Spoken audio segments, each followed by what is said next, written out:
Welcome to the Self-Publishing School podcast.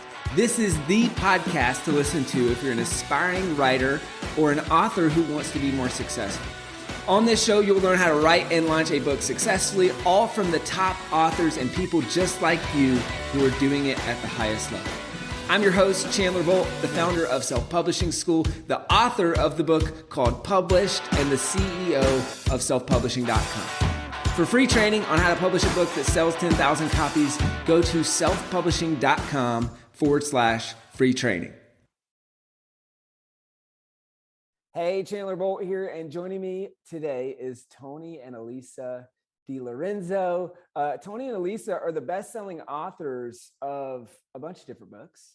They've got one book they did with us at Self-Publishing School called The 6 Pillars of Intimacy. They've got a book called The 7 Days of Sex Challenge. They've got Connect Like You Did When You First Met. They've got other books. We were just talking about right before this, there's since publishing their newest book, The 6 Pillars of Intimacy. They have published a workbook, all kinds of fun things in the works. So they joined Self-Publishing School about a year ago. We've been working with them on their book. Really cool to see the journey. Yeah. I think, one of the best titles and covers of the last year, and I think just a really quality book. So it's been cool to see just everything that's happened over the last year. So welcome, great to have you guys here. Oh, it's awesome to be here. Yeah, thank you so much, Chandler. Yeah, so let's start with why books. I mean, it's obvious that you've made an intentional effort to create books and to kind of use them as a core part of your business. Why is that? Well, we're in the marriage niche, and so we bring encouragement and hope to marriages.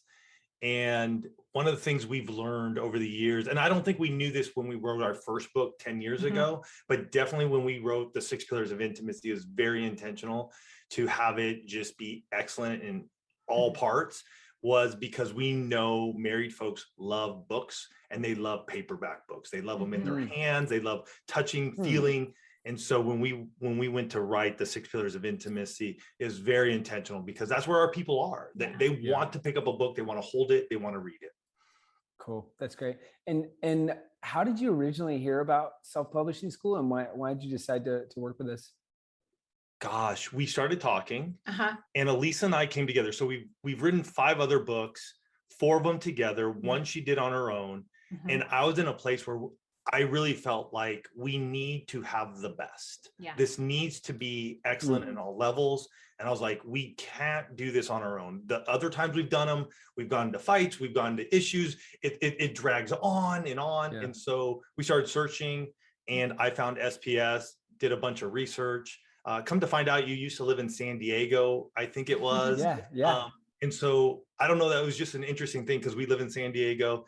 Yeah. And it just sort of like, oh, well, that's cool. This guy used to live here in San Diego, and I think we had some mutual friends maybe. So I just jumped on. I was like, oh, this is exactly what we need.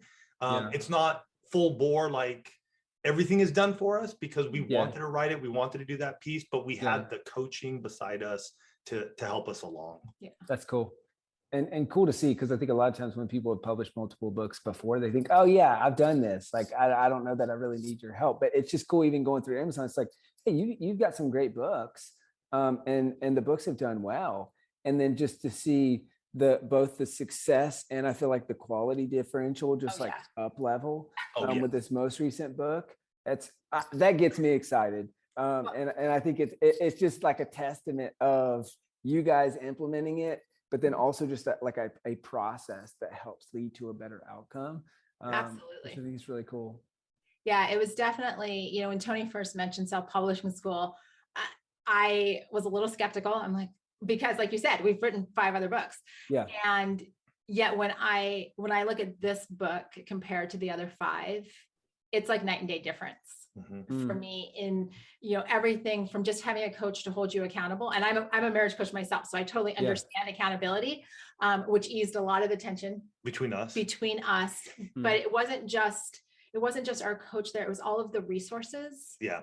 In the Rolodex that were available to us through Self-Publishing School that literally leveled up the book, everything from editors to, cover design, interior design, the front entire matter, process. back matter. Cool. all of that made it so easy. That's so cool. Yeah. That's so cool. And so great to hear. Did you guys ever see the Henry Cloud or the Gary Chapman interview on the Self-Publishing School podcast? No. Ooh, that would be a good. It's like I was trying to line up the timing. I'm like, that maybe have been about the time. So I was wondering if that's how you found us originally.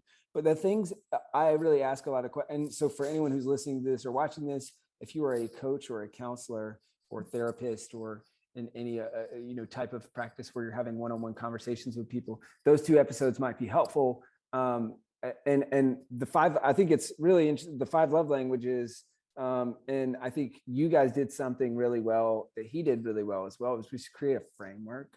Like that's instantly when I saw in the mastermind community, I think it was maybe even you getting your first covers. It's like 6 pillars of intimacy. I'm just like, yes, like that is it. It's so killer and it's a framework, right? And so I remember asking Dr. Henry Cloud and then also Gary Chapman how they did that. And I'm going to ask the same question to you guys, which is, all right, you have all of these sessions, these one-on-one sessions with people. And that's kind of where the 5 love languages came from. That's where boundaries came from.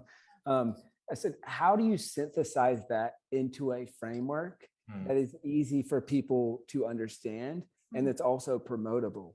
And so that's the question I got to ask them. It might be fun for you guys to go back and listen to their thoughts, but I would love to ask that to you guys as well. How did you do that with this book? And what would be your advice for other people who want to do that with their one-on-one work? Yeah, if you're in a place, like I said, I'm a marriage coach. I've been coaching couples and individuals for, almost 10 years now. Yep.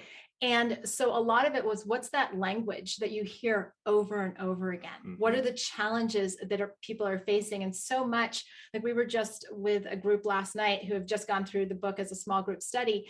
And what they were saying, and we've heard it, it shows up in a lot of the reviews and whatnot, is it sounded like you were inside my head. It sounded like you were speaking my language. It sounded like these were my problems or our life.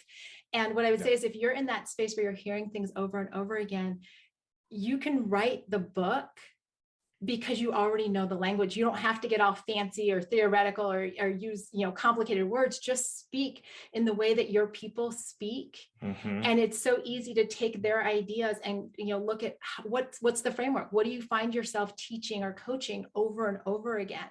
What are those areas? And then, put that together and you package it up, call it a framework, and deliver it to the people, because somebody's breakthrough is on the other side of you putting pen to paper and getting that framework out. That's great. Anything you want to add to that, Tony? I would say for us, especially around the 6 pillars of intimacy, and we've been in this marriage world for 14 years now. The thing that I kept hearing from a lot of folks is like, I want deeper intimacy. And so when we would dive in with them, I'd say, okay, well, what does that really mean to you? And they go, well, I want more sex. And that just allowed us to go, okay, well, there's more to it than just sex. Right. We talk a lot about it on our podcast. I get it. And so for us to get that framework, we were able to put in different pillars of intimacy so we could help folks to understand, like, it's not just sex. Sex is one component, and yet your emotional intimacy is important. Your financial intimacy is important. And so bringing that framework together, and then with the pillars, learning what that looks like, we were able to bring that framework all together. That's great. And then did you sit down and synthesize and create the frameworks as part of the book? Did you create the frameworks, field test them, and then say, hey, I think they're ready, now we should write a book? How did that process look like? Yeah. So we actually started with a great story. 24-page ebook. Well, even going back before that, we spoke at a marriage event. Oh, that's right. You do the marriage event. We spoke at a marriage event, and I had put together, it's actually the image on the back of the book. And I had put together these 6 pillars with like a triangle on top, because it was just a slide in a presentation. And originally we had called it the Power 6. That was a presentation name. We called it the Power 6. Yeah. Horrible. It was like, and that's why I tell this, because this is just the humility in what's that author's journey. And so we had done this presentation. We had talked about the Power 6. We come off the stage, and people start coming up to us in the conversation, the discussion time, and they're talking about these 6 pillars. Yeah. Because that had been the image that they saw. They didn't catch the name. They saw the image and called it 6 pillars. And so from that point, we started talking about it on our podcast. That's when we floated the ebook. Well, I made sure that sixpillarsofintimacy.com was available. Grab that thing really quick. Well, and there were only three? Like there's 3 or 4 like actual hits. Like when you search 6 Pillars of Intimacy in 2020, there were only 3 hits. So now we've got a name that nobody's using. Yeah. And so we could build around it. And then we wrote a quick 24-page PDF. Just talked about them really quick, easy, 24 point font, big pictures, put something similar to what you see on the cover now, and just put it out there. And we had thousands and thousands and thousands of people download that. No way. And so how'd they find it and how'd they download it? Through our podcast, through the website, through our Facebook groups, Instagram. We put it out on our email list, and we would just go, okay, get it, grab it. And that's where we begin to test it and go, oh, are they grabbing it? Do they understand where we're going with this? And they did. And so that was it. Last June, we were in that spot where it's like, it's time to write this book. That's awesome. That's cool. You alluded to this a little bit earlier, and this is actually something I wanted to ask you guys. Is the conflict that comes in writing the book, and I think one of the hardest things to do is co-author a book. Yes. It's maybe you've heard me say it's kind of like trying to paint a painting and having 2 hands on the paintbrush. Yes. And it's really difficult. And so I'm curious, the lessons that you guys learned from writing a book with a co-author, and tips that you have for other co-authors. I'll let you marinate for a sec and go on a kind of a side trail, which is I interviewed, this might be another one, a good one to listen to on this podcast, is Leif Babin, the co-author with Jocko Willink of Extreme Ownership, about, and asked him about this similar thing. I just think it's such a fascinating topic. So anytime I talk to co-authors, I want to ask about it. So yeah, how'd you do it? And what would be your tips for folks who want to do it? Can I say one thing? I think one of the things we learned through SPS is the book is the first entry point to who you are, to your coaching, to wherever you're leading somebody to. And that was very beneficial for Alisa and I, because as we looked at the book and we were going, okay, where are we leading our reader? And at the end of it, it's to marriage coaching, because there are so many couples that are just stuck and they need somebody there. And so when we were able to unlock that piece, it changed the dynamic of how we're writing the book now, because it's really Alisa's point of view, because Alisa does all the coaching. We don't do co-coaching. It's Alisa does the coaching. And so that was the first step, but we had to even get to that point to go. And there was some frustration of like, well, what goes in the back? Where are we going? Because you guys shared that so well. And so once we got to that, then it was game on for her to start writing. Well, and I think, just backing up prior to the 6 Pillars of Intimacy, we've written 5 books, 4 of which we wrote together. And those were always, there was just tension. Yes. Right. Because whose point of view, what does this look like? What are the deadlines? All of this, whose challenges. Voice. And, unlike some of those other folks that you mentioned, we are also married. So it's not like I get to go away from my co-author. I have to go to bed with my co-author. So there's a whole dynamic there. And it can be a stressor. And we knew that going into this. And so, I think some of the key things that happened through using SPS was, when there was that whole instruction on, what are you going to direct people to? What's going to be that opt-in? Right. And so we start thinking about that. And then we think about what's going to be in the back matter and where are we taking them? When we started looking at those two, like Tony said, we knew we were going to coaching in that capacity.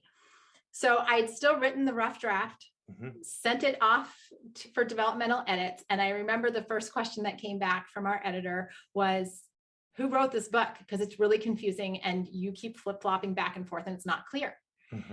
And that was that really confrontational time, in a good way, like good confrontation from an editor saying, you need to be more clear.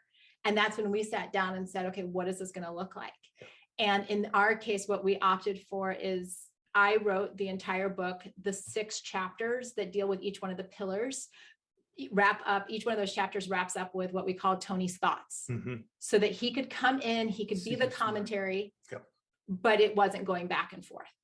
Super smart. That's so great. Yeah. I love that concept. And it changes the authorship too, because it was Tony and Alisa DiLorenzo, but Yeah. now it's Alisa DiLorenzo with Tony Yeah. DiLorenzo. Yeah. Which is totally cool. Like our little editor hit to was the ego. Little hit to the ego, but I think it's the best for the reader. Yeah. Right. And that's a difficult conversation, right? And I just recognize that I'm looking at your cover right now, and I just noticed that it's a small difference. But I think it's very smart. It's so funny. We did this, our first ever Get Published workshop in person this past weekend in Austin, Texas. And I was given almost a similar feedback. I think that is one of the best frameworks on how to do it, because there's these two co-authors. I said, one way I've seen is there's a primary author, and then I love the Tony's thoughts. Yeah. So then it's like you hear from both authors, but it's primarily in a singular voice. Right. I think the only time I've seen someone do it well differently than that would be Extreme Ownership, which is they actually rotate chapters, which how they pulled that off, I don't know. I mean, they did a great job of making that cohesive. And when you listen to audiobook, it's interesting because I think they trade off narrations, which is kind of interesting. But I think that's a really smart framework that you guys landed on.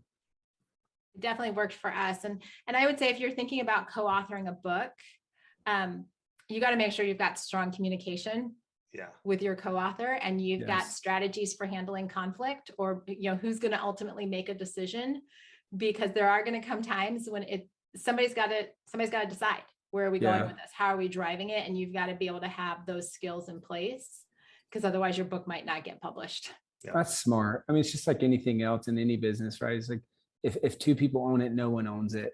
And so I think it's smart to define that up front. If you are working with a co-author, of you have final call on all of these things, I have final call on all of these things, whether that's writing, marketing, whether that's content, packaging, some sort of delineation of responsibilities and ownership. I think probably leads to a better book and a whole lot less conflict.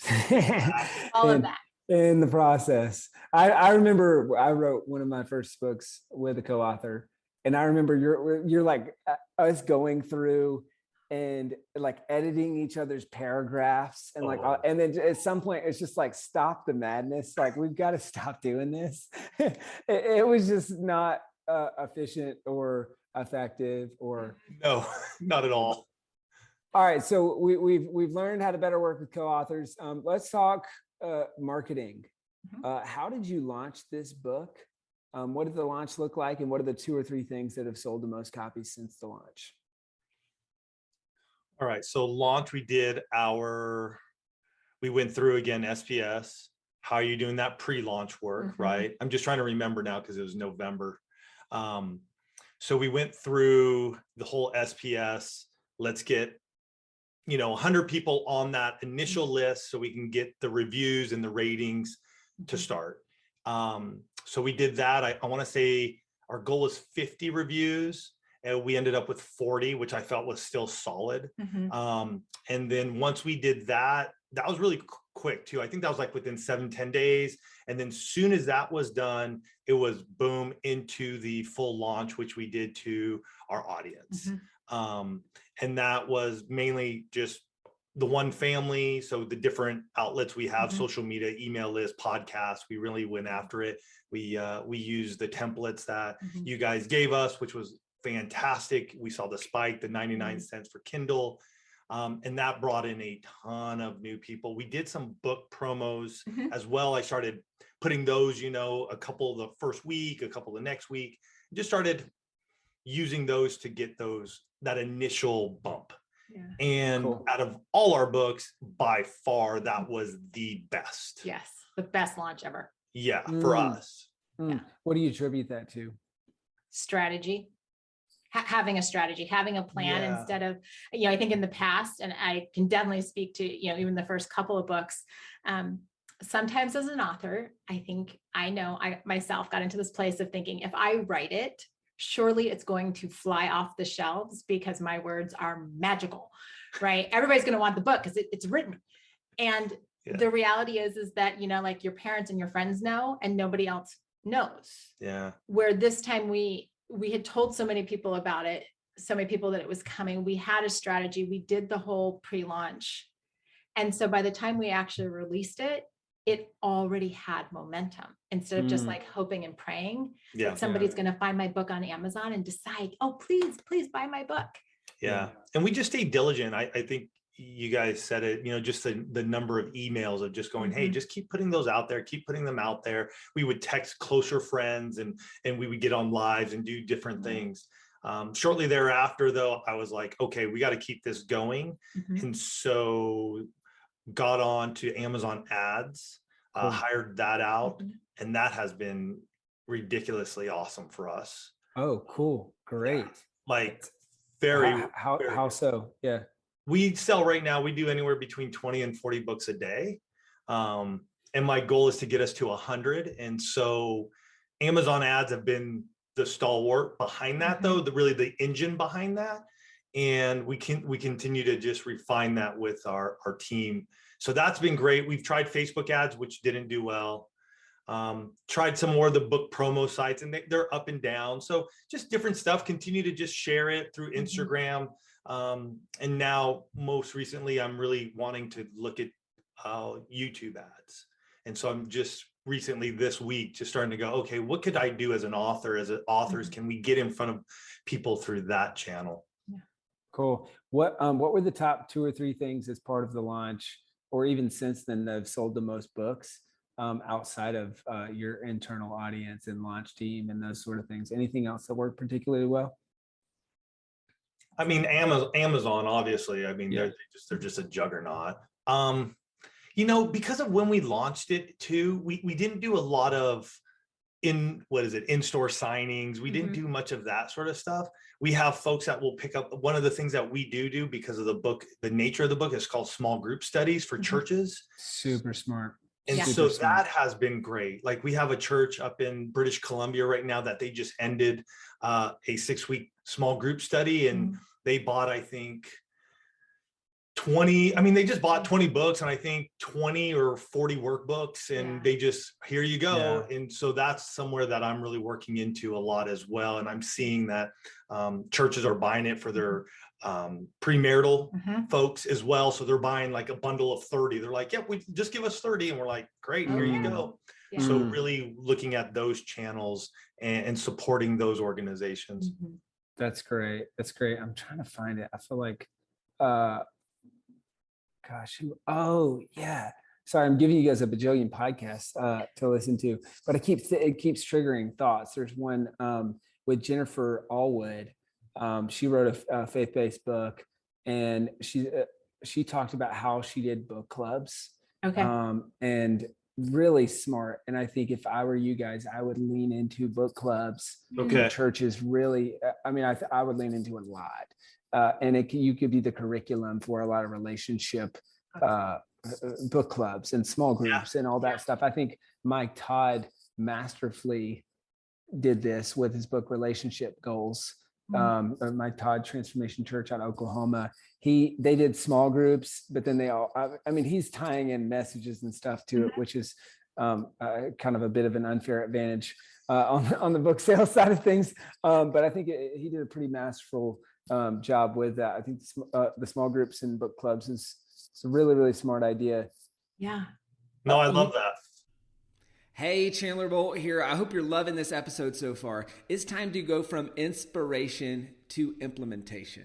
All right, so if you've learned something, we want to help you implement what you've learned with your book. So what I want you to do right now is go to selfpublishing.com/schedule, book a publishing consultation with one of the experts on my team.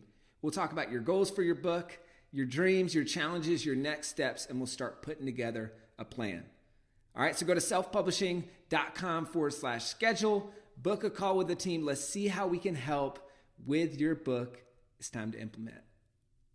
You touched on reviews. As of the time of recording this interview, you guys are at 175 reviews. In about 6 months. How'd you do it? Any tips or lessons learned or recommendations for people who want to get more reviews on their books? You have to keep asking. Yep. We, within our community, we do what we call a Take Action Thursday, which is just a Facebook Live. We do that 3 weeks out of the month. And every time we do, I'm updating with what we've done. You constantly remind people that they're not leaving a review to do a favor to you. They're leaving a review to do a favor to the person who needs to read your book.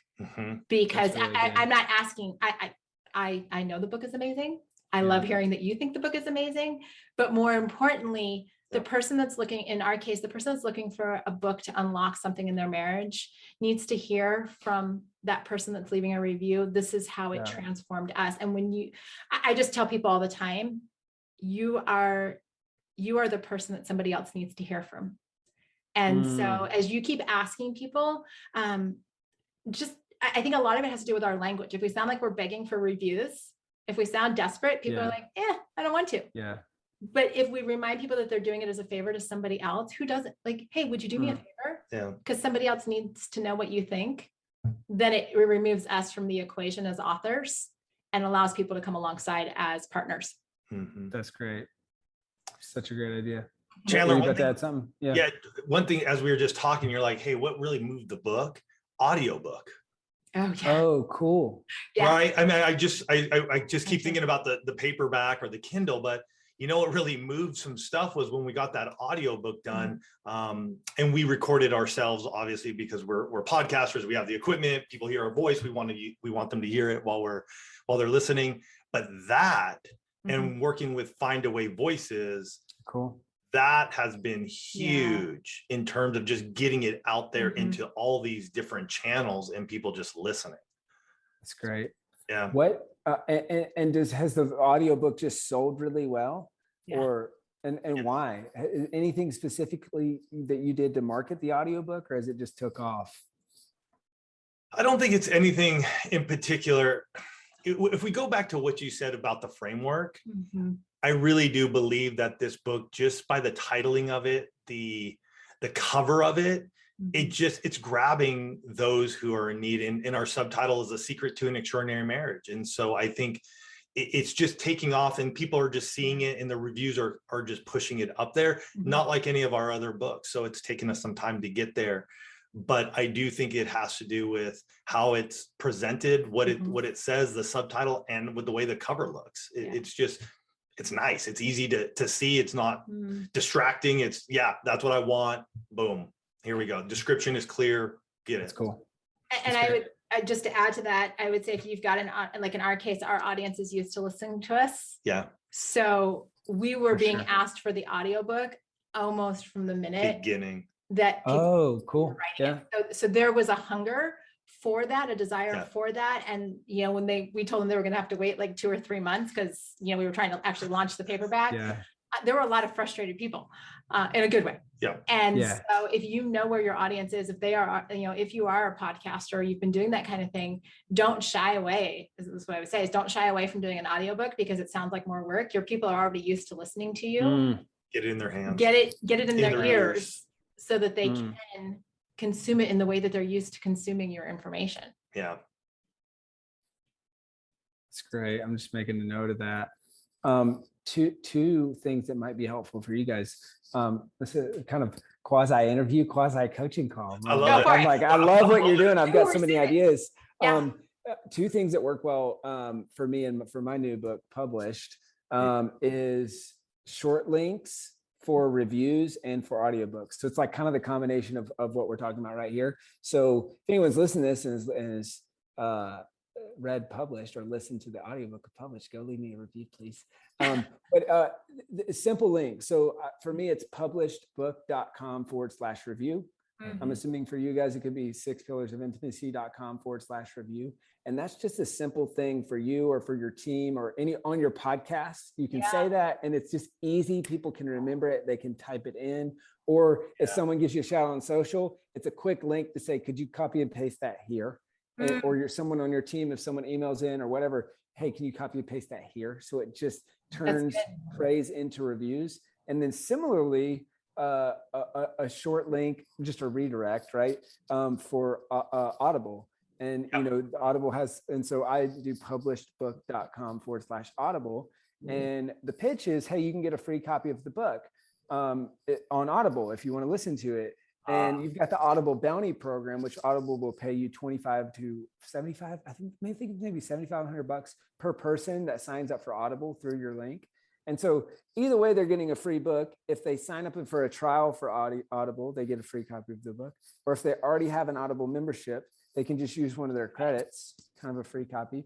And so it's either way, they can get a free audiobook. It's a simple way to promote the audiobook on your podcast or whatever else. When you have to say a link, it's just an easy way. Oh, it's 6pillarsofmc.com/audible. Let me check out the audiobook. So those are things that worked well, that might work for you. Kind of home stretch here. I've got a couple final questions. What was you alluded to this earlier, what was the most helpful part about working with Self-Publishing School throughout this process? Most helpful, I would say without a doubt, having a personal coach. We haven't written any of the other books with a coach. And so the accountability, the resources, the direction, I mean, kind of like what you just did for us. Oh, here's something that would be helpful. In so many of our conversations with Kirk, whether we were like, hey, Kirk, look at the cover. What do you think? And he's like, all right, well, let's move this up and get into the top third, or let's do this. Or, hey, Kirk, I just sent the book off to the editor and I'm like totally stressed about, how much redlining is going to come back. And he's like, take a deep breath. Remember, it's going to make your book better. Whatever we needed, it meant that you and I didn't have to go like try and figure it out on our own. Having a coach that said, hey, check out these couple of resources. And we never felt overwhelmed by the process. And I think that's a big thing, as authors who had previously self-published, there in the past had been a lot of times when we felt overwhelmed by the process, and having resources, having a coach that just said, this is your next step. Like if we wanted to get 3 steps ahead, he would be like, you are not there yet. Nice try. Back it up.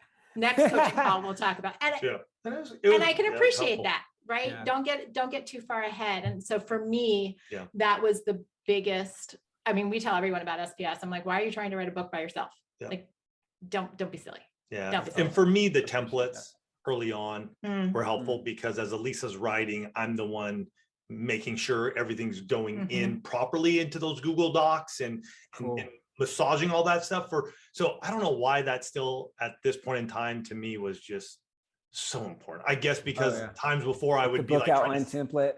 I would scour the internet for all these pieces and it just took something. It was just easy enough. It's like, here it is. Use this, use this, use this, use this. Boom. Here's the template for our book. Let's do it this way. And so to me, that just was like, here it is. Here we go. Let's go. Boom, boom, boom, boom, boom. Yeah. That's great. That's awesome to hear. What would be your thoughts for anyone who's thinking about working with us? Do it. Don't don't waste your time. I mean, you can look for others, I'm sure. And we've had many of friends who've gone other ways and they come back asking a million questions. And it actually frustrates me, Chandler. I had a guy who went another way and came back and he's texting me like, hey, can I take you to lunch and talk about your launch process? And I'm going, but who are you working with who's supposed to do this for you? Yeah. Well, they really don't have one. I'm going, what? Like, we're not going to lunch. Then why didn't you go with SPS like I told you?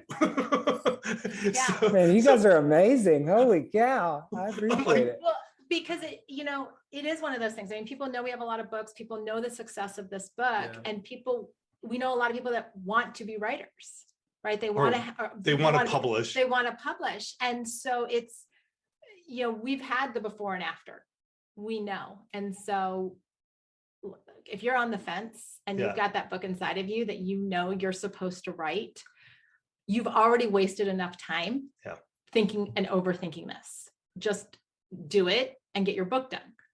And can I say one thing to that too? Our other books would take us about a year to publish from start to finish. We jumped into SPS. We put our heads down. We knew what we needed to do. Everything was in order. And we went from start to finish in 5 months. From pen to paper to launch in 5 months. It would not have been done. Wow. So really want to get the book out. Go do it. You don't need to sit around and waste time. Thank you. Yeah. That's awesome. Thank you guys so much for saying that. If people are listening or watching and you want to chat about working with us, go to self-publishingschool.com/apply. That's self-publishingschool.com/apply. Book a call with the team. we'd love to chat with you about your book, your goals for your book, your next steps, and how we might be able to help.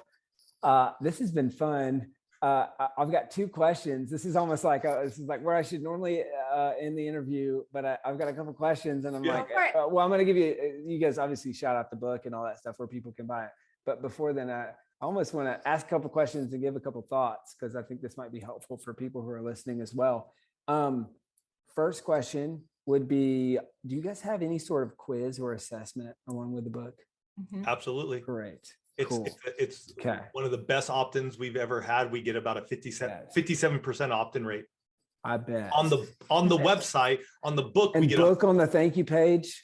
Yeah, we have 100% opt-in. Oh yeah, we used it so from the your quiz. Okay, cool. Oh, cool, yeah. cool. And then do you use this is in published, page 190.